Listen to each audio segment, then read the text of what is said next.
The British government is trying to force through the deal in the House of Commons in 3 days' time to hold 3 readings and the committee stage. A new 110-page long bill that has not been published before, a 600-page agreement that has recently been changed. No impact assessments are going to have been published on this.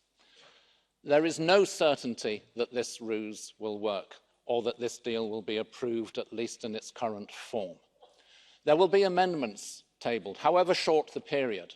Some amendments to try and have a softer Brexit, because make no mistake, this is a hard Brexit that takes Britain away from Europe, outside the customs union, outside the single market. It will be damaging for Britain's economy, damaging for the European economy. It's a bad deal for Britain and a bad deal for Europe.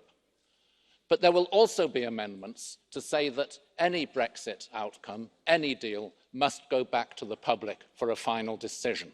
And that is only right, because Brexit is turning out to be so completely different from what was promised by those Leave campaigners 3.5 years ago. It's Leave voters who are entitled to say, that's not what I was told, this is not what I voted for. I want to have a say again. And that is the mood of British public opinion, as demonstrated on Saturday in London. That is what most opinion polls tell us the British public want and deserve a right to reconsider this disastrous decision for our country. Thank you.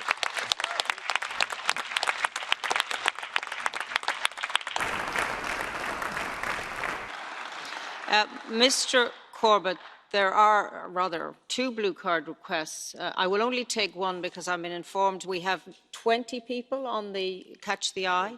So do you want to accept a question from Mr. Dobney? I hope I've said that right. Mr. Dobney. Yes. I would like to ask Mr. Corbett, what would he say to 5 million Labour voters in 60% of Labour seats who voted to leave the European Union? How could you explain to them that you have not betrayed their vote by your party demanding they are forced to vote again in a second referendum? You should be ashamed of your party.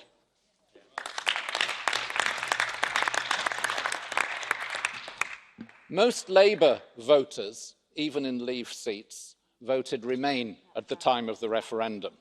That is now even more the case because Labour Leave voters have now seen that Brexit is a right-wing neoliberal project driven by the right wing of the Tory party that will harm workplace rights, that will harm their economy, that will cost jobs, that will do no good whatsoever to Britain. And that's why the Labour Party has rightly taken the position that any Brexit outcome now should go back to the public to decide. Thank you.